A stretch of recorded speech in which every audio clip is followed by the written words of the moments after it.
Assalamualaikum warahmatullahi wabarakatuh. Perkenalkan, nama saya Raudy Alfira dengan NPM 3020210286 dari kelas Alternatif Penyelesaian Sengketa A. Izinkan saya menjelaskan mengenai alternatif penyelesaian sengketa dalam jual beli online.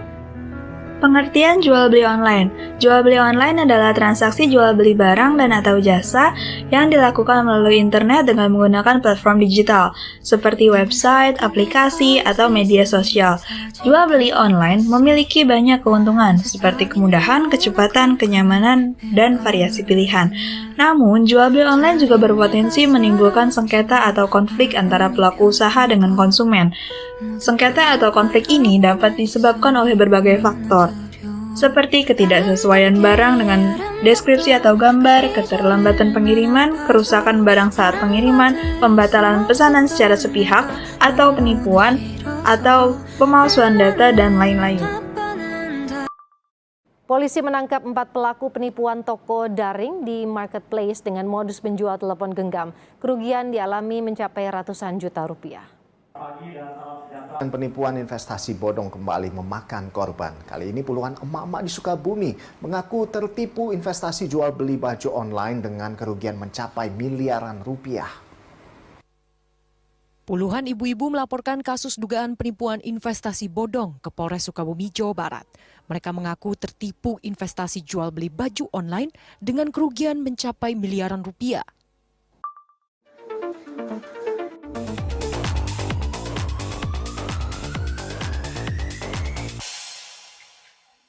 Kasus kebocoran data memang bukan pertama kalinya terjadi di Indonesia. Dijual sampai puluhan juta, murah sih kalau bisa dapat data penting yang hasilnya bisa berkali-kali lipat. Warga Twitter juga sempat heboh loh, banyak cerita soal data pribadi mereka yang bocor.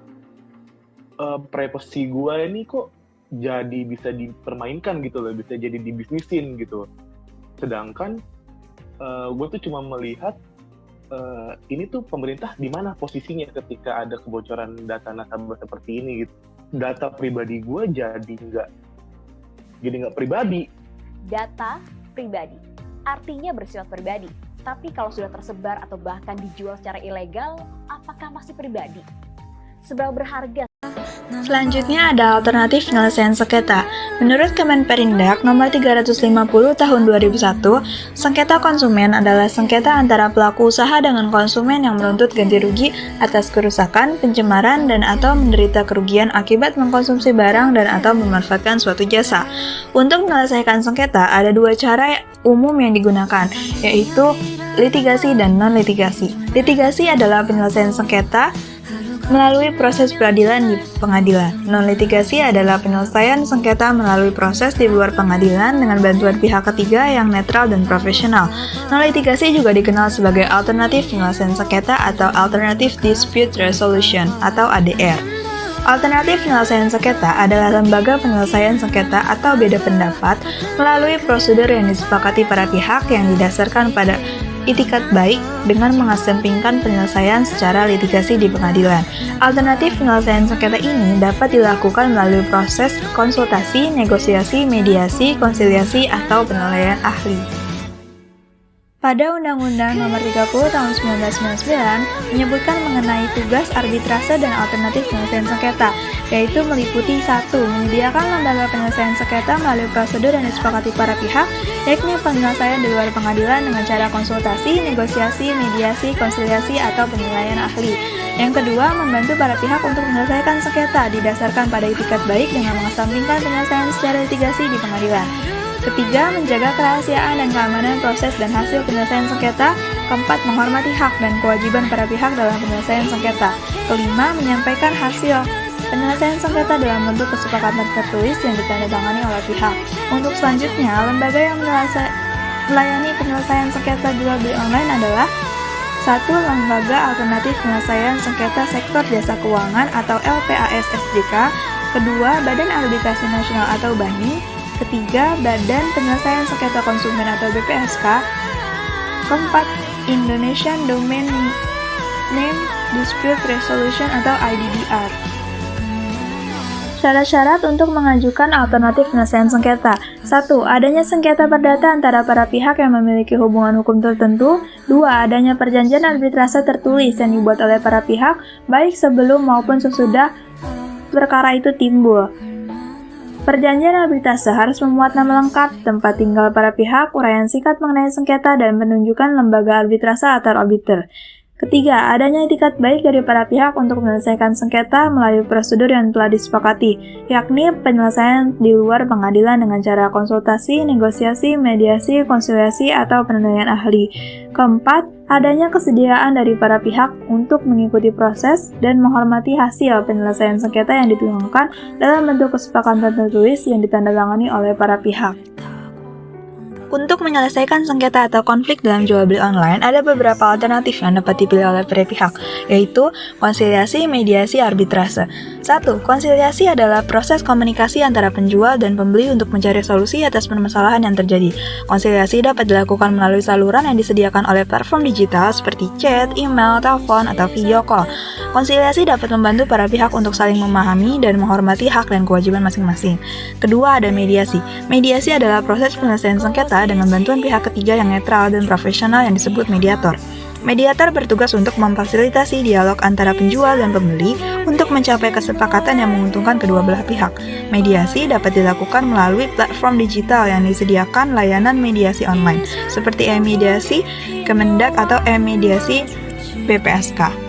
Yang ketiga ada arbitrase. Arbitrase adalah proses penyelesaian sengketa dengan bantuan pihak ketiga yang netral dan profesional yang disebut arbiter. Arbiter bertugas untuk memutuskan hasil penyelesaian sengketa berdasarkan fakta dan hukum yang berlaku. Arbitrase dapat dilakukan melalui lembaga arbitrase online yang diakui oleh pemerintah seperti Badan Arbitrase Nasional Indonesia atau BANI atau Indonesian Domain Name Dispute Resolution atau IDDR.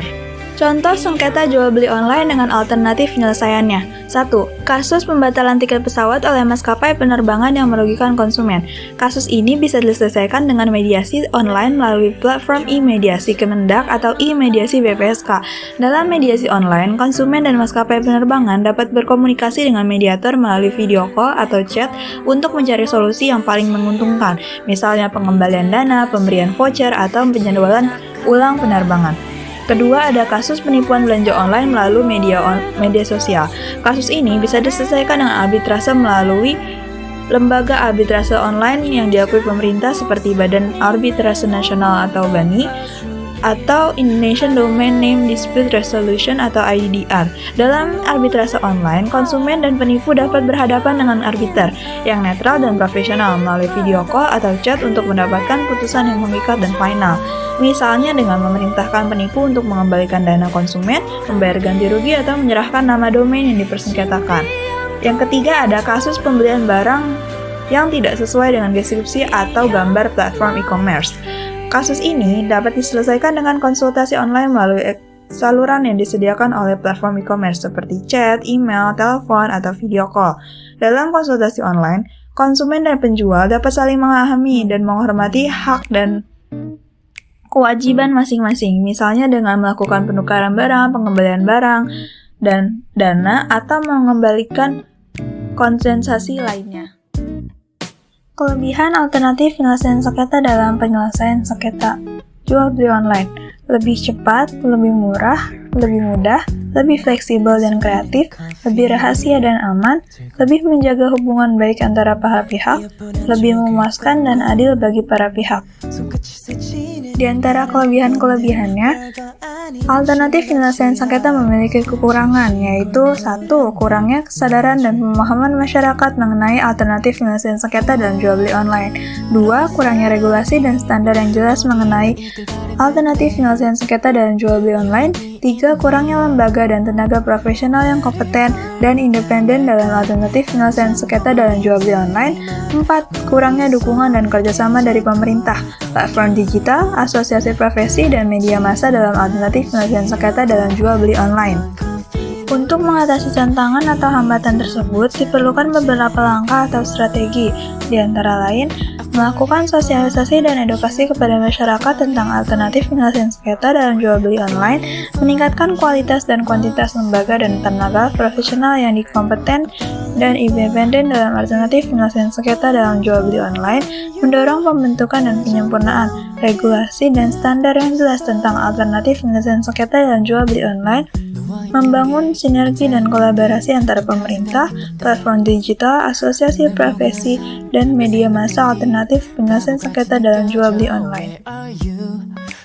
Sekian presentasi saya kali ini, kurang lebihnya mohon maaf. Bu Dina membawa bonsai lalu duduk makan stroberi. Semuanya telah usai, saatnya saya undur diri. Terima kasih.